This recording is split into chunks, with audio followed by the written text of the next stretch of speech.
All right, welcome everyone. I think we'll go ahead and get started this afternoon. My name is Krista Egger. I'm Vice President of our Building Resilient Futures team at Enterprise. And in partnership with Liz Osborne, VP of Policy Advocacy at Enterprise, I am so pleased to welcome you all to our session today on the Inflation Reduction Act and its implications for affordable housing. As many of you all know, at Enterprise, we've long been proponents of establishing effective pathways for the creation of equitable, sustainable, affordable housing, and the financial resources made available through the Inflation Reduction Act offer a historic investment opportunity to accelerate achieving just that. So today's session will be an overview. We're looking forward to sharing a primer on the Inflation Reduction Act with you all today and connecting with you all over the next several months as rulemaking evolves.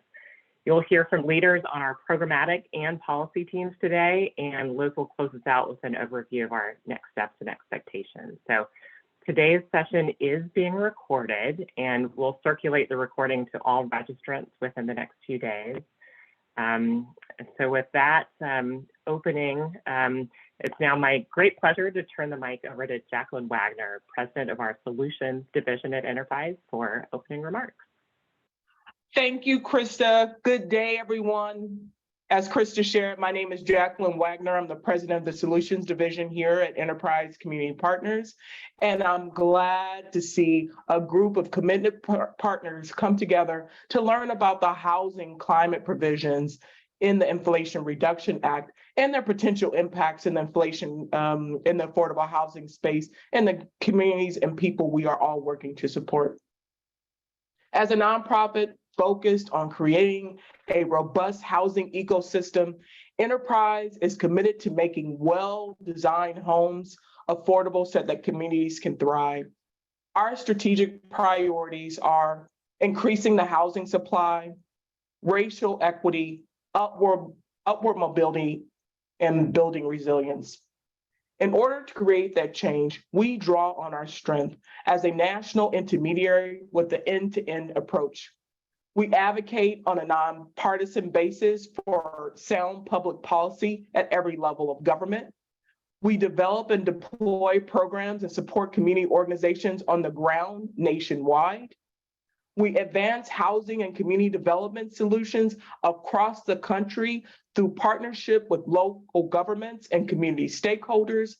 We invest capital to build and preserve rental homes, and we own and operate 13,000 units and provide resident services for 22,000 people. This holistic approach has resulted in tremendous impact over the past 40 years. Enterprise has collaborated with thousands of local partners to build and preserve 873,000 affordable homes, invest $54 billion across all 50 states, and improve millions of lives. Despite this progress that's been made, the need for robust investment in affordable housing that is built to last is immense. There's severe shortage of affordable rental housing for low-income families in the United States, and the production of new affordable rental homes is not keeping pace with the rising need. Making matters worse, neighborhoods with low property values, residents of modest means, and communities of color face the worst impacts of our changing climate. Increasing greenhouse gas emissions have escalated the frequency and intensity of natural disasters with multi-billion-dollar consequences. These disasters only compound the housing shortage. Not only that, but as utility burdens have become exacerbated during the pandemic, it is more important than ever to maximize the energy and water efficiency of affordable housing stock. It is critical to continue to bridge the work between the housing and climate sectors in order to bolster the supply of safe, resilient, and climate-ready rental housing. We are presented with an opportunity to both protect residents and the environment by building homes that are resilient in the event of disasters and also constructed to slow the pace of climate change. At Enterprise, we are fiercely dedicated to this work. Today, we are very excited to have experts from across Enterprise teams, those focused on policy, programs, and capital, to discuss the historic opportunities we have to make up front upfront investments and long-term resilience with the Inflation Reduction Act. We are also pleased to welcome Michael Novogradac, the managing partner of Novogradac and Company, an expert in affordable housing, community development, historic preservation, and renewable energy, to discuss how the Inflation Reduction Act makes it more affordable to include renewable energy efficiency measures in residential rental real estate. So we're looking forward to a great program today. And with that, I'll turn it over to Enterprise Policy Analyst Ayat Timsamani for an overview of what's in the IRA and how it relates to affordable housing. Ayat, I'll turn it over to you. Thank you, Jacqueline, for your opening remarks. Hi, everyone. So before we dive in, I just wanted to go over the agenda for today. We're going to start with an overview of the housing-related provisions in the Inflation Reduction Act. We will then do a deeper dive on the various programs, including direct spending and tax credits. Next, we are really pleased to have Michael from Novogradac to discuss the tax implications for the legislation. And we will end with next steps and open it for Q&A. So with that, let's dive in. So Congress passed the Inflation Reduction Act back in August, which was then signed into law by President Biden August 16, marking one of the most substantive climate actions in the US legislative history. The law provides $369 billion for investments in climate resilience and energy security programs. And of that, $25 billion in direct spending targeted to or can be leveraged for affordable housing. Next slide, please. Today, we will be focused on the programs administered by 4 agencies, including HUD, the Housing Department, EPA, the Environmental Protection Agency, DOE, the Department of Energy, and Treasury.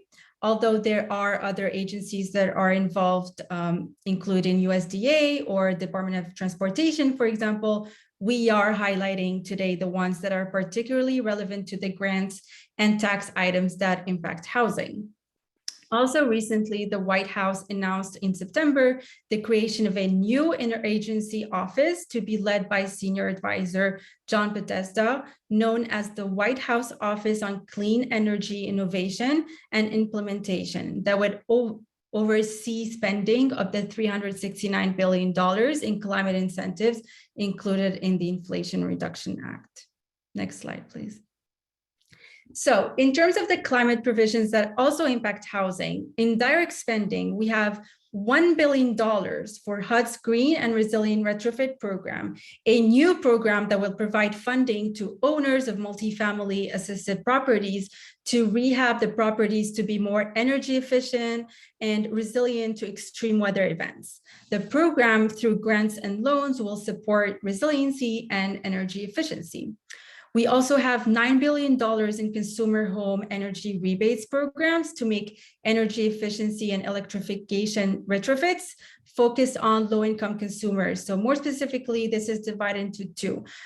First, we have $4.3 billion for the Homes Rebates Program administered by the Department of Energy, or DOE, that will give homeowners and multifamily building owners rebates to undertake capital improvements that will lower energy costs, usage, and increase energy efficiency.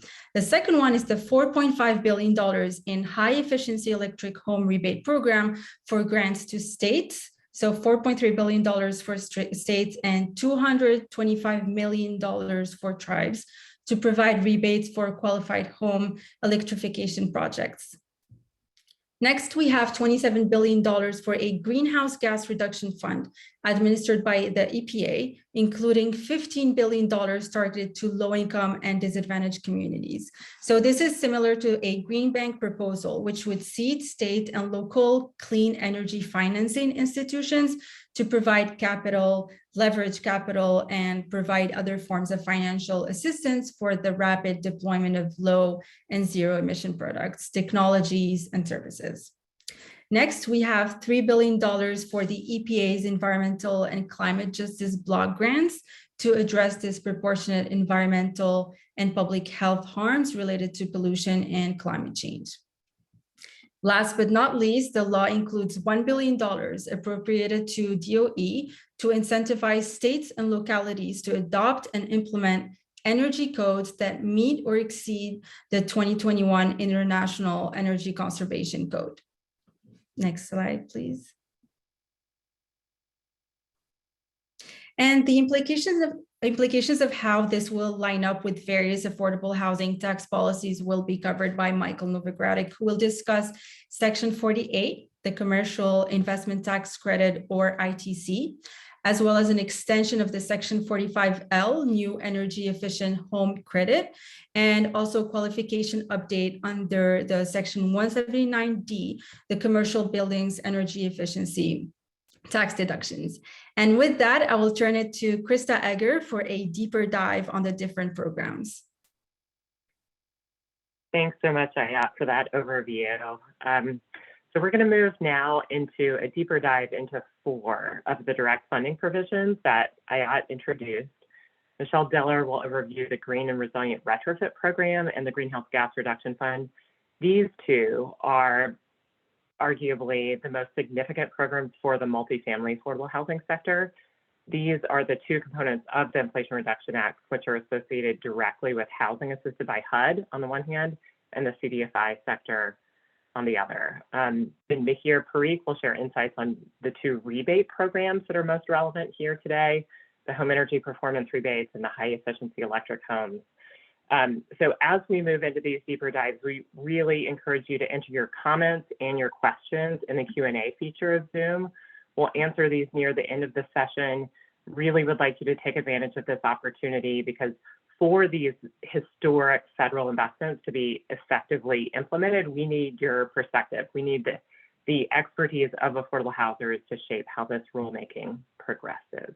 So Michelle, why don't you share with us about the Green and Resilient Retrofit Program? Sure. Thanks, Krista. Can everybody hear me? Excellent. Thank you for that introduction. Yes, let's get right in. The Green and Resilient Retrofit Program, also known as GRRP, as we talked about, is going to be administered through HUD's Office of Housing as part of their Climate Action Plan. So the HUD portion of the bill is going to combine direct loan subsidy and competitive grants through the GRRP to support energy efficiency and climate resilient improvements in assisted multifamily properties. Eligible recipients for these facility retrofits are going to be properties participating in HUD's multifamily assisted housing programs, including Section 8, Section 202, and Section 811. $1 billion will be available through September of 2028, and it's anticipated the deployment will include multiple rounds of grant and loan funding to help stretch out the capacity among people who will be able to take advantage of these grants. So this will include over $800 million for grants and direct loans, including subsidies for up to $4 billion of direct loans, $120 million for program administration, and $42.5 million to benchmark the energy and water use for eligible properties to provide a mechanism to evaluate the efficiencies gained through these retrofits. Next slide, please. So if you can't measure it, you can't improve it. So a starting point for these projects will be the energy and water benchmarking. Then grants and loans will also be made available to improve energy and water efficiency, indoor air quality, and sustainability. Also to implement the use of low emission technologies, materials, or processes. And this will include zero emission energy generation projects, energy storage, or building electrification. And there will also be funding available to address climate resilience.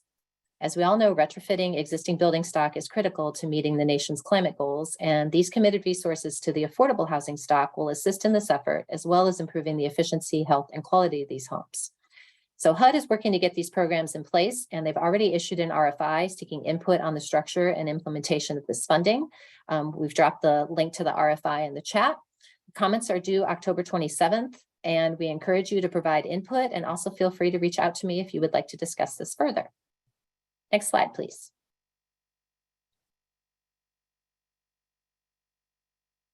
Can I get the next slide? Did we freeze? Yes, oh, it's there, sorry.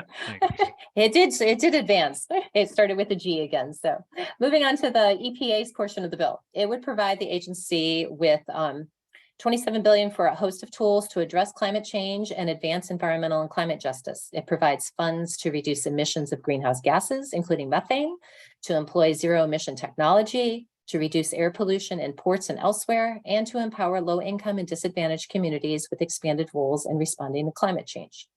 The grants are scheduled to begin being awarded in February of 2023 through September of 2024. An important feature of the bill is that the money it appropriates in fiscal year 2023 can be used in later years, which is very important to provide stable and reliable funding for this program. Next slide, please. So the EPA centerpiece is $27 billion for a greenhouse gas reduction program of financial assistance for projects, activities, or technologies that reduce or avoid greenhouse gas emissions or help communities do so. And it prioritizes projects that don't have other access to financing. $15 billion is slated to serve low-income and disadvantaged communities, with $7 billion of that to states, tribes, and municipalities to enable such communities to deploy or benefit from zero-emission technologies, and $8 billion towards financial and technical assistance with both low and zero-emission projects. The bill also includes almost $12 billion for various financial and technical assistance efforts. That includes $250 million to address the carbon associated with producing construction materials, $5 billion for greenhouse gas reductions grants, $250 million for planning grants with at least one per state, with almost $5 billion for implementation grants. And the applicants for such grants are to show that a project's expected greenhouse gas pollution reductions generally, and for low income and disadvantaged communities to explain how those reductions are going to be measured.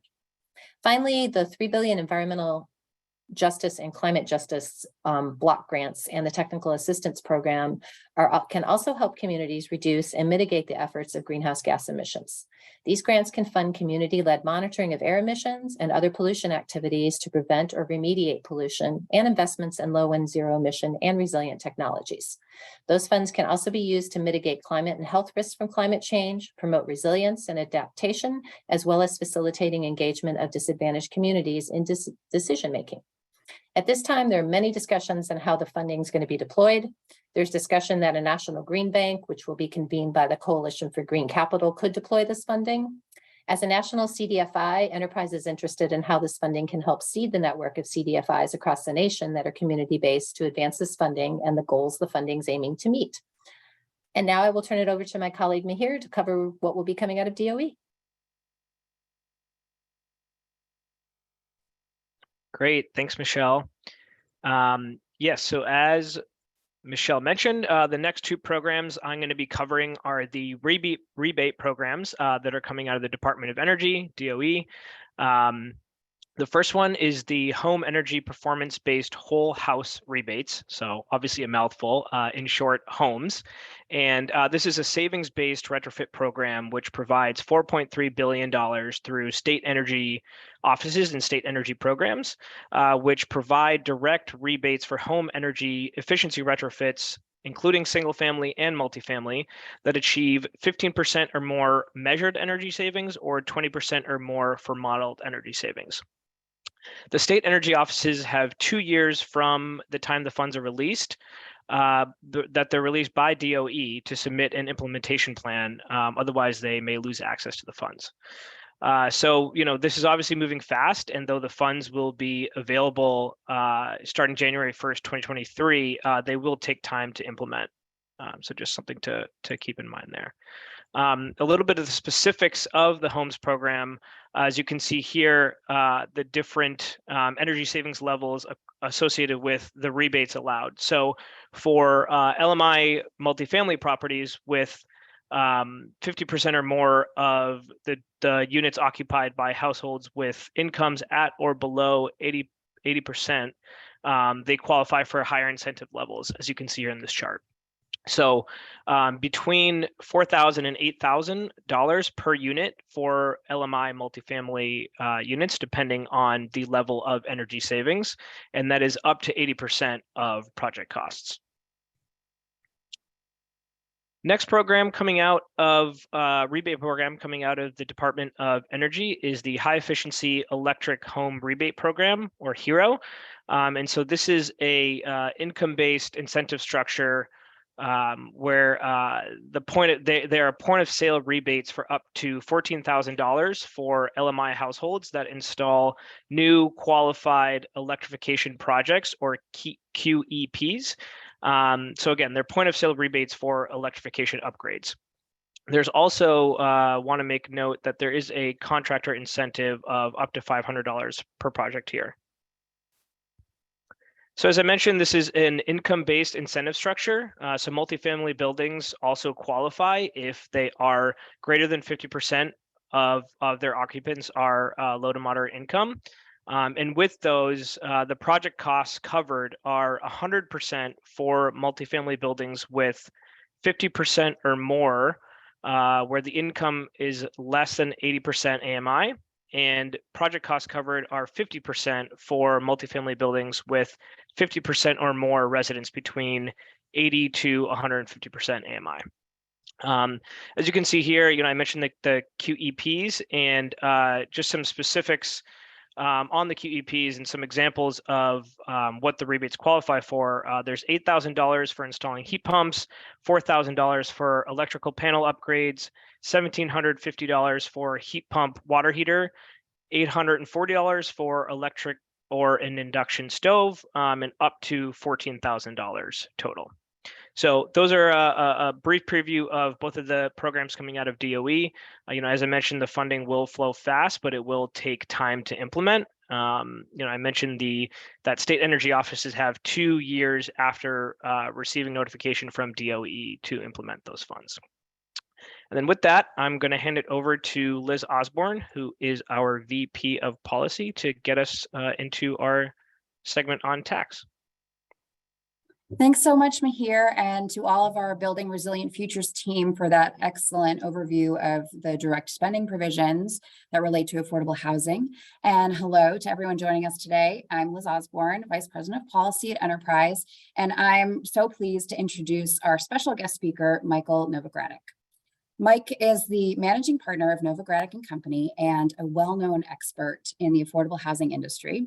He is a much appreciated and respected colleague of ours as we work really closely with Mike and his team on tax advocacy and through our leadership of the Action Campaign, of which Novogradac is a steering committee member and leads the subcommittee on housing credit data and research.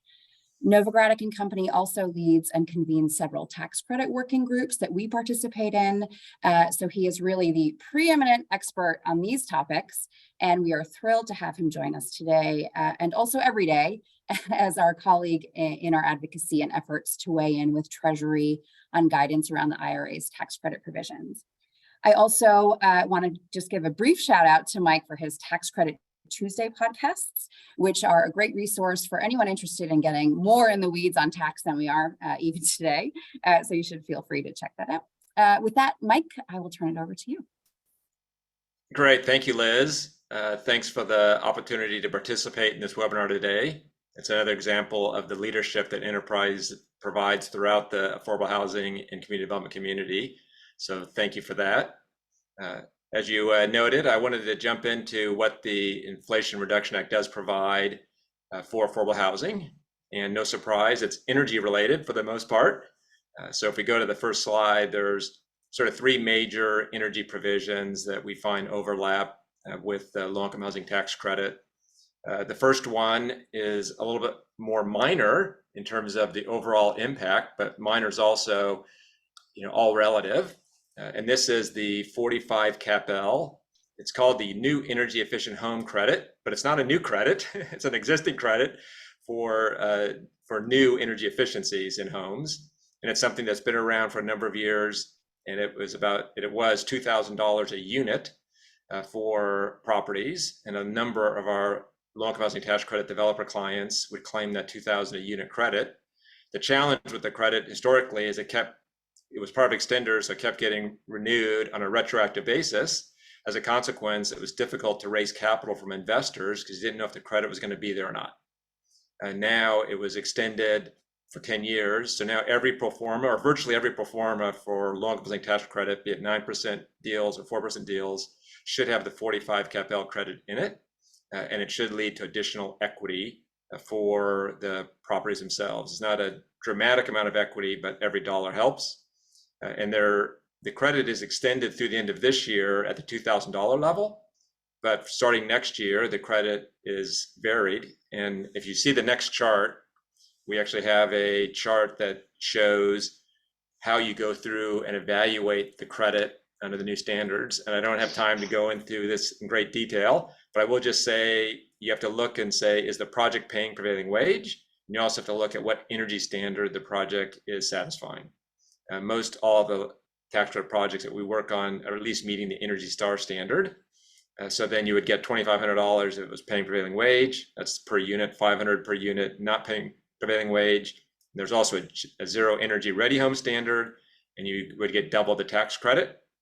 And I would just note that if you were zero energy ready homes on a 100-unit project, then that 5,000 credits would be roughly 500,000, or would be 500,000 in additional tax credits, which could translate into 400,000 plus or minus in terms of additional equity from investors. So that's how it is an additional source of capital. And now that we have it for 10 years, it should be in all your pro formas. Next is the area that we're getting the most attention from clients. We have a large renewable energy tax credit practice and do a lot of work in the solar area, and haven't seen as much solar combined with affordable housing as I think we would have liked to have seen. And now there's going to be a big effort, or there is a big effort right now among a lot of our clients to figure out how to bring solar to their projects under development based upon the enhanced solar credits. And I'll talk about that in a moment. But it's not just for properties under development or under renovation or new construction. It's also looking at their existing portfolio of properties and forming an entity to own the solar and install the solar on the various sites, enter into a power purchase agreement, and then basically provide renewable energy to a number of their existing developments on a prospective basis. So that's something that it's important to note, that it's not just for properties that are going under renovation or new construction. But the big news is I guess there's a lot of pieces of big news here. The solar ITC was at 26% declining. Now it's at 30%, back up to 30% where it was before. And it's essentially been extended for at least 10 years. So that 30% credit, is definitely additive. There are, under the new law, some prevailing wage and apprenticeship program requirements for such developments or installations. But if the facility is less than 1 megawatt, those rules don't apply.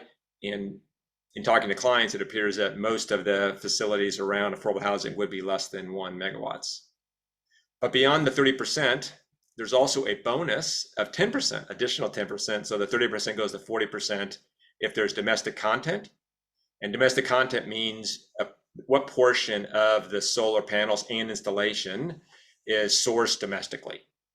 And the initial requirement is 40%, and that'll go up over time. We're spending a lot of energy right now, pardon the pun, unintended, looking at the domestic content question and what the availability is of that. There is some thought that in many situations, domestic content might slightly drive up the construction costs. So you have to weigh whether the 10% bonus is worth, if they going domestic content is worth a 10% bonus.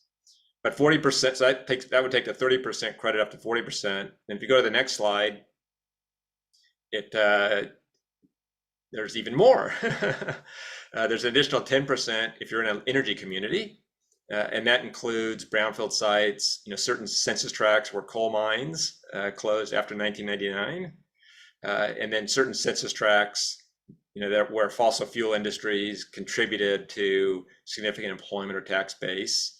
So it's basically this energy community definition. We don't know how broadly that's actually going to be for low-income industrial properties. We're looking into that. One of the things for our action data committee to be looking at in terms of coming up with sources of the information to assess this. But it's something that every low-income tax credit property, as part of the development, needs to be looking at this and saying, if I'm going to add solar, I need to say, am I an energy community or not? So that would take the 30% to 40% and the 40% to 50% if you also are getting the domestic content. And then there's a bonus ITC, which is an additional 10% or 20% in the case of local tax credit properties, and that's for facilities connected, to affordable housing low-income communities, as I noted. There is a competition for that, and that's one that we have to wait for Treasury to develop what the competition requirements are going to be.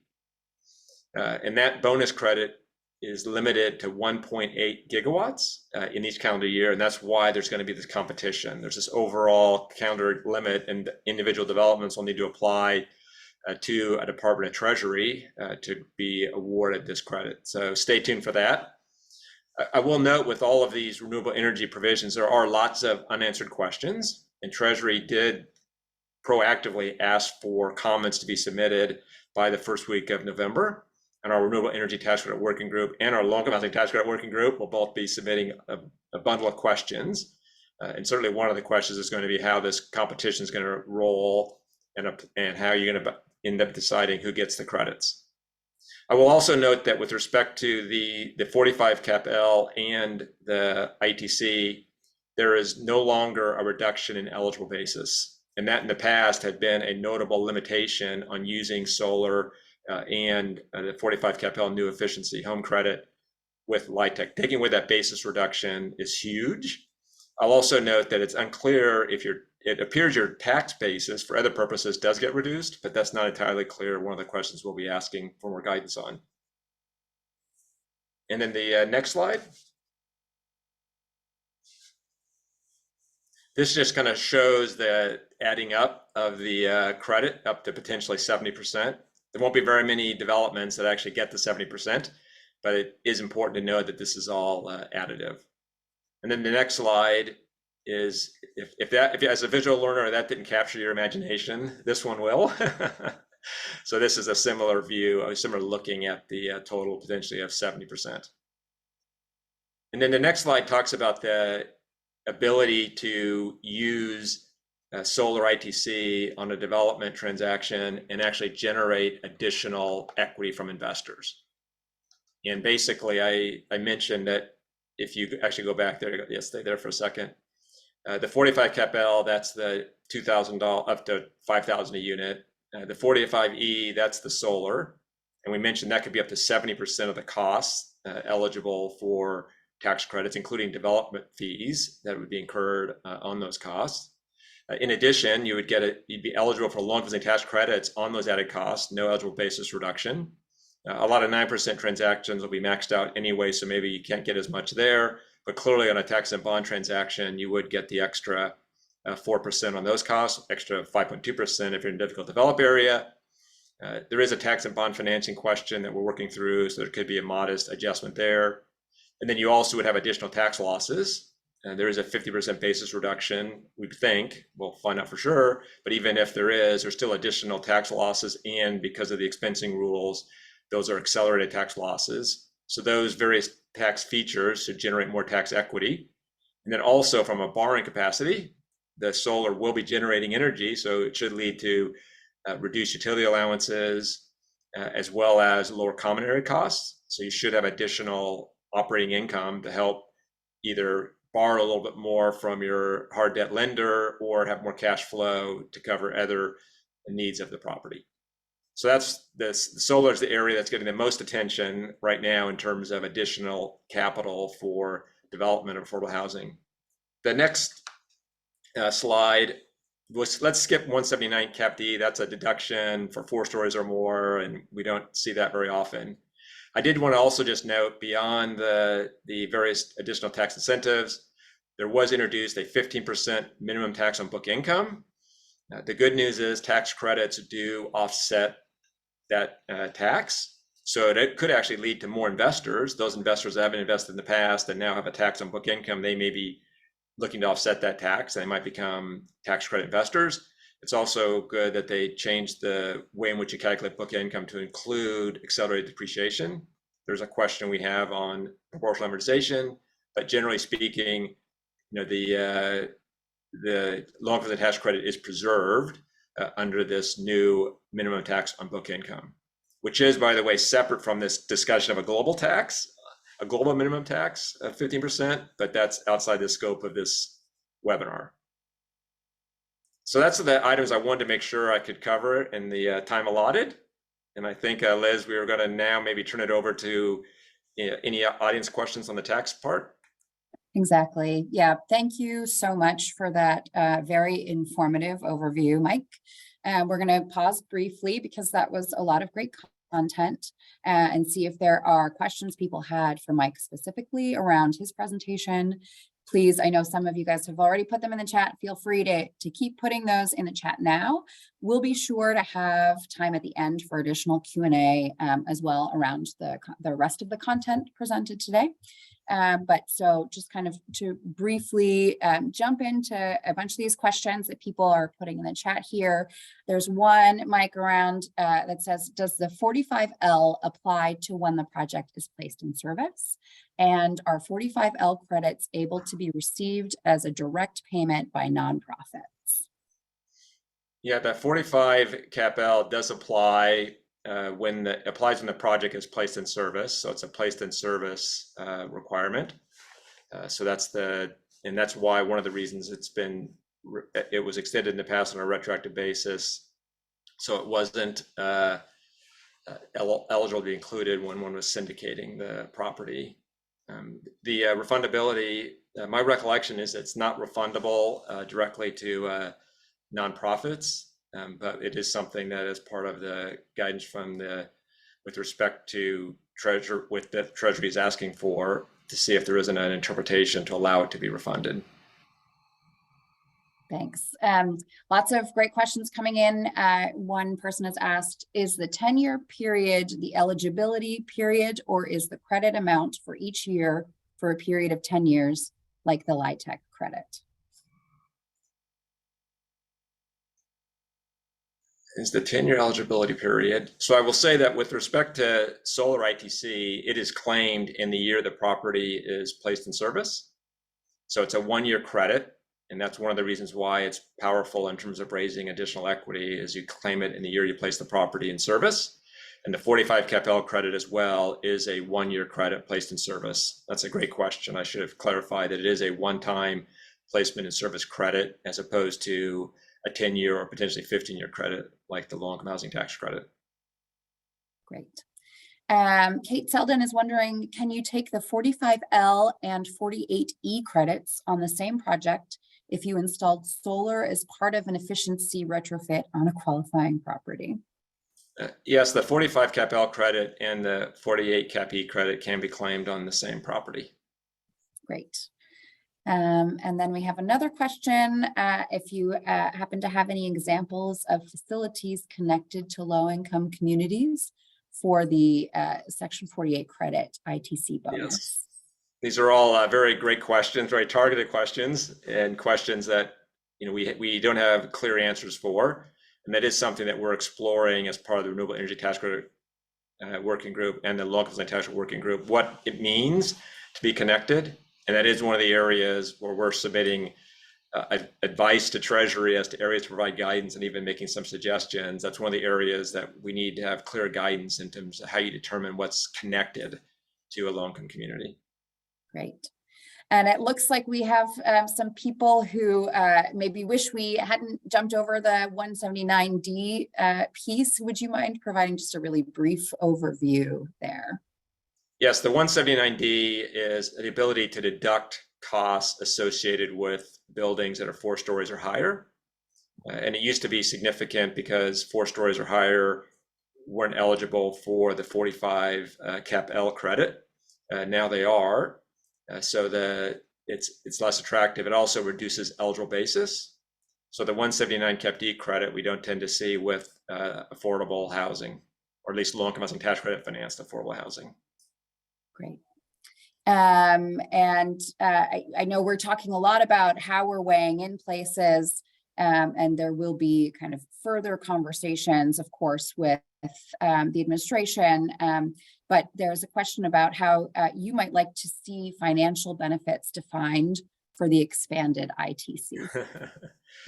Yeah, that's a great question in terms of the benefits. And once again, we're surveying our clients to ask our clients what they would like to see. So at the end of the day, I'd like to see what our clients would like to see. And it's unclear, what clients as a general matter are leaning into on that front. So clearly there have to be those benefits, and there's a lot of ways to define that.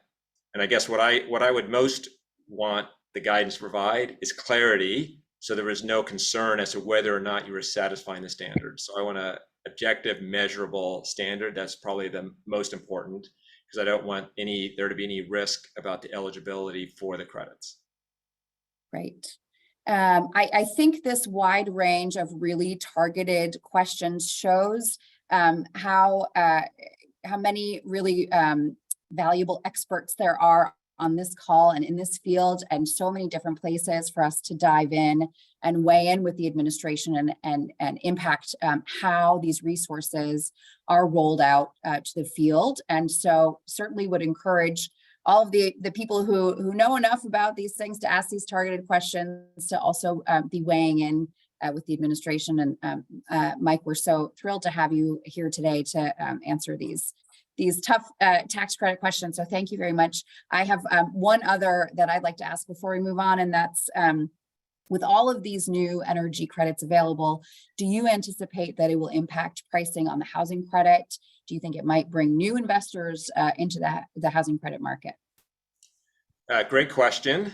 And I do think the minimum tax on book income could bring in additional investors. So that change, I think, could bring in additional investors. As far as we can tell, it's not going to cause any existing investors to not invest. I've not heard of anyone. If anyone hears of anyone, please let me know. But as it stands now, it's not having any adverse effects and could have a positive effect. But that's not the question you asked. You asked, what about the impact of all these additional renewable energy tax credits? There is a broader tax credit equity investment market. And Econ 101 says if you increase the supply of something, the price on average goes down. So there will be an increase in the supply of tax credits, or at least properties eligible for tax credits. And I say properties eligible for tax credits because, many of those tax credits will be refunded to the user. If they're a tax exempt user, it'll be refunded. And as a consequence, won't increase the tax equity market. And I don't know how many credits that'll be. There's also, some of the credits have this transferability feature, and that transferability feature could, if we get the appropriate guidance from Treasury, lead to more individuals investing in renewable energy tax credits, such that those additional credits would be being invested in by individuals. So it wouldn't be increasing the supply of tax credits for corporate investment, which is what drives loan closing tax credit investing. And I will note, from a scale perspective, if you think about the loan closing tax credit being a $20+ billion annual credit market, throwing new markets and historics, which are a little bit smaller, the amount of additional credits in terms of renewable energy is probably in the 10 to 20 billion or more. However, that additional 10 to 20 billion or more isn't going to happen next year or the year after. It's going to take a while to scale up to that. So I think for the next year to 2 years, you'll slowly see those sort of coming online. You'll start to see some of the effect on pricing. Do I think it'll have an impact? Yes.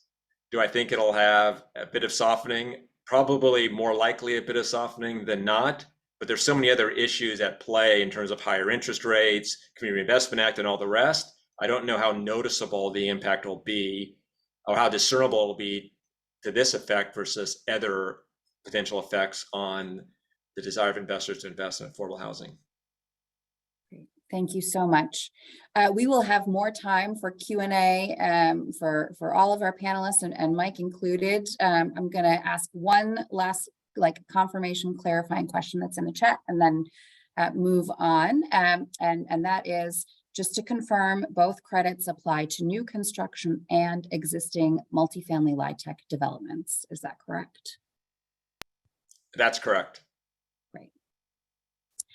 Okay, thank you so much again, Mike, for joining. And I'm just going to talk a little bit about what happens from here. So as you all can imagine, with so many new resources made available by this law, we are getting a lot of questions about what happens now and when money will be available. The agencies are currently working on drafting regs for rolling out the programs, and HUD and Treasury both have RFIs out currently. They're looking for input on how to distribute the resources. So now is the time to weigh in with agencies as they draft those regulations.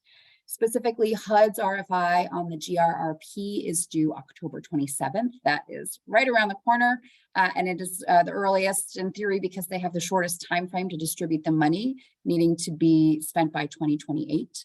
And then Treasury also just released 6 RFIs that are due November 4th. So pinging those dates for everyone for their input. At Enterprise, we are working to provide feedback through the RFI process, but also in direct conversations with agencies.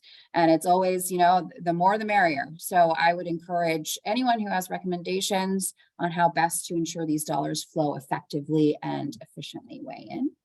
It's also important to note, while we're excited about these programs now, we are in it for the long haul here. Funding for various direct spending programs will start to roll out in 2023, but implementation will be long-term, in some cases going through the end of 2031.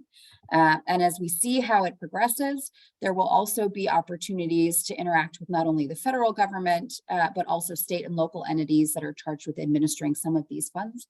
So it's important to weigh in there as well. I always have my advocacy hat on.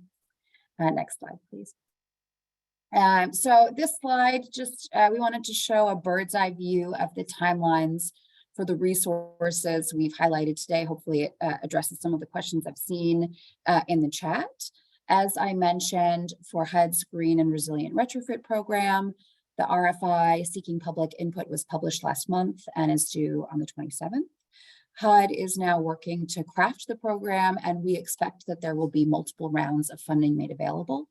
Appropriations for GRRP run through September 2028. State plans for DOE's homes rebates program and the high efficiency electric home rebate program are due to DOE for approval by August 2024, and then funding must be spent by September 2031. The EPA will start distributing greenhouse gas reduction fund grants in February of next year, and the process must be complete by the end of September 2024. And then finally, as I mentioned above, Treasury recently released 6 notices requesting public input on key climate and clean energy tax incentives included in the IRA. Those are due November 4th. We expect guidance to be released by February 2023, and then the tax credits expire in January of 2032. So lots of great opportunities here, but much work ahead of us to shape programs and ensure resources go towards affordable housing. We are looking forward to working with you all as partners in this exciting work. And with that, I will thank everyone for joining us today. Open it up for questions again. So please feel free to enter, as I said, additional questions that you have in the chat, and we'll go through and we'll try and answer some questions in writing as well.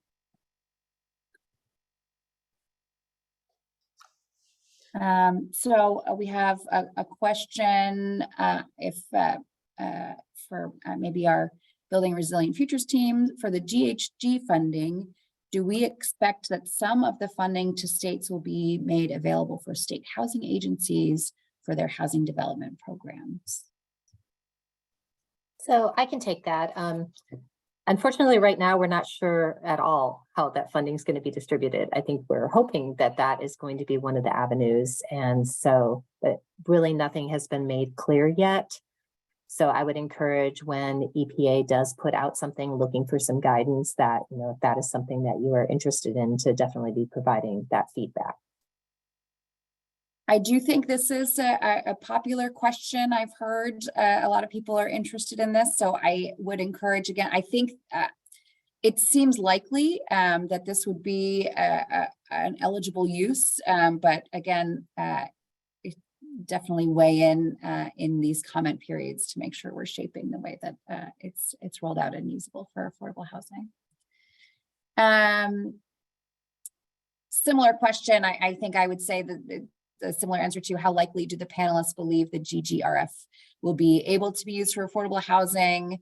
I realize it may be technically eligible, but given the broad eligibility of uses and the fact that EPA is administering it, how likely will affordable housing developers be able to access it? Again, I would say, if others want to jump in, please feel free. I do think there has been a lot of support for affordable housing being an eligible use. So I think that is quite likely, but opening up, if others have questions or a response there, happy to have you all jump in.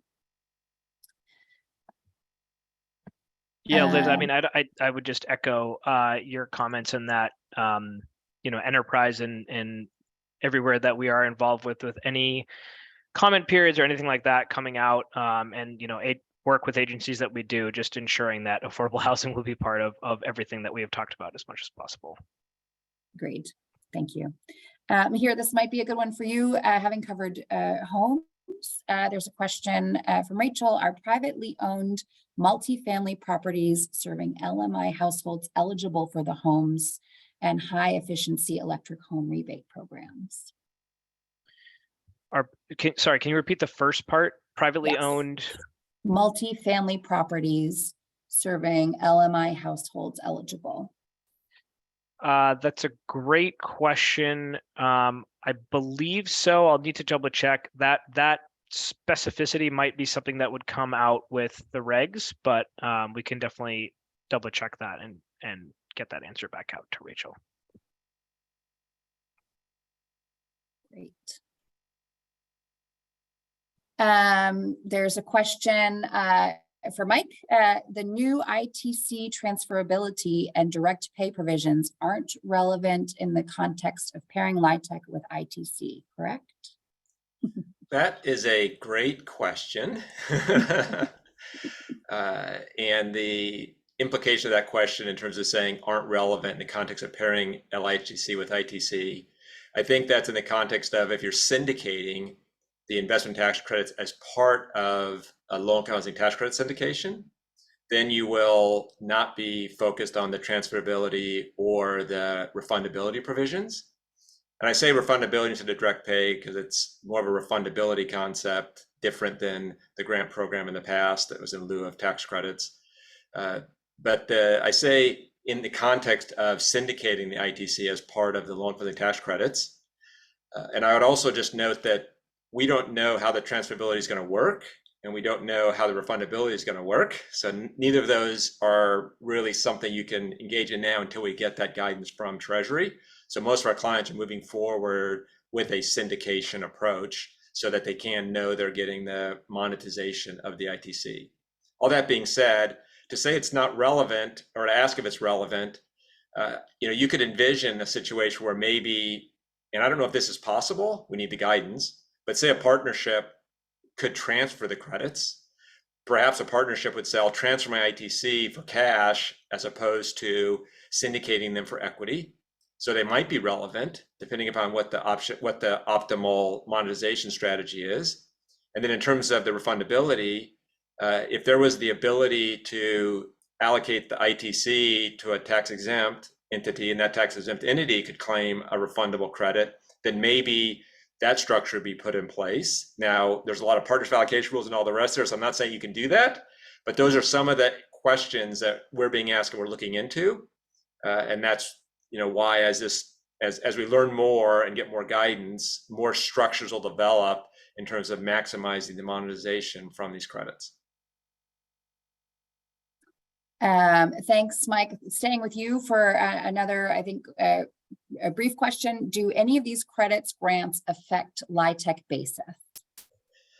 That's a great question as well. That's a question that we're looking at. I did note that the 45 CAP-L credit and the solar ITC credit, those do not affect eligible basis. So it does not affect LIHTC. Eligible basis is the term that you use to determine what basis is eligible for credits. So they do not affect eligible basis. And I will say that, as much as there weren't direct wins for affordable housing, there's many direct wins for affordable housing on the tax side as we had hoped. This is an example of the benefits of the leadership that Enterprise and Action getting this no basis reduction in is an outgrowth of all the work we've been doing advocacy wise. So that those credits, it's very clear. When we start looking at grants, I would just say there's a general rule with grants that either it's income and it doesn't affect your tax credit basis, or it's not income, in which case you don't get basis for the costs. And we'll have to end up looking at every grant program and deciding, am I going to have taxable income and basis, or am I going to have no basis but no taxable income? Thanks, Mike.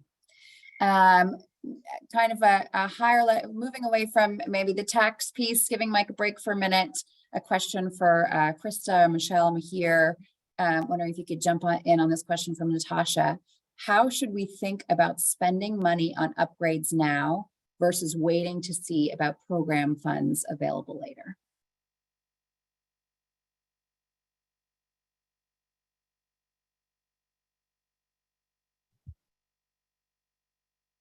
I can take that one. You know, that's always a tricky question that in some part will be determined by the nuances of your own particular project. I think you can count very directly on some of the rebate programs that are being made available by DOE now in terms of looking at what types of dollars you might be able to access for installing different types of equipment in your properties.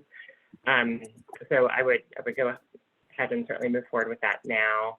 I think the big question in terms of impacting your project budget may be having to do with how the rulemaking comes out along with the Green and Resilient Retrofit Program. But we may not know that for several months yet. And if you need to go ahead and move forward with your project, I'd recommend relying on the rebates in the short term. Yeah, and just to add to that really quick, I think especially as it relates to the two DOE programs, you know, as I mentioned, those funds will both flow through the state energy offices. So if the funds are released the beginning of next year, you know, it's still in terms of implementation to your property, it's still going to take a little bit from when the actual funds are released from DOE to the states, and then the states distribute from there. Great. We just have time for a couple more questions. There's an interesting one from Beth that maybe Ayat can jump in on here. Are states that do not adopt the 2021 IECC or adopt a watered down version of it at risk of not receiving IRA funds? Thank you. So that's actually a really good question. And I've heard that question before. I just want to clarify. So the funding is to incentivize states to adopt the modern building code. So it's not contingent whether or not they are already adopted the building codes. So essentially there are $330 million in grants to states and local governments to help them adopt these energy codes. So, and then there's also $670 million for states and localities to implement the zero energy stretch goals.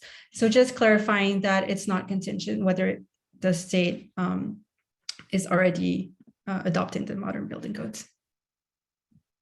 Thanks, Ayat.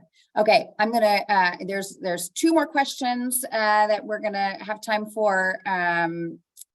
One is, will these slides be made available? Yes, we've recorded this webinar. We will make it available on the Enterprise website. So you all can come back and refer to it or share it with friends that weren't able to make it today. And then I'm gonna close this out with one more question for Mike. If nonprofits did use the direct pay option with ITC, it would be difficult to monetize the depreciation benefits, right? Yeah, another great question, a very informed audience and asking some very great questions. And that is one of the issues or one of the areas that we're looking into more and more about this refundability option and how widely adopted do we think it will be? Because as a general rule, if you do go the refundability route as a nonprofit, then you're not monetizing the depreciation benefits. That being said, you know, there are structures that we're looking at where you could potentially monetize the depreciation benefit and get the refundability feature. I'm not sure that'll be the optimal strategy, But that's one of the things that with this transferability and refundability for renewables, there's a lot of concepts and structures you can imagine. And the question will be, which are the ones that are consistent with the future renewable guidance once we get guidance from Treasury, and which ones generate the maximum benefit to the development. And I expect that what we can imagine now will start to narrow in terms of particular structures that become the most efficient. And we haven't identified those yet. Thank you. So we are at time. I wanted to thank you all for joining us today. Obviously, there's a lot that we will work through together as in the coming months. And thank you to Jacqueline and my enterprise colleagues for joining us. And a big thank you to you, Mike, for kind of joining us in the hot seat for all of these really specific tax questions. We really appreciate you joining us today. And again, these will be available on our website. And thanks again.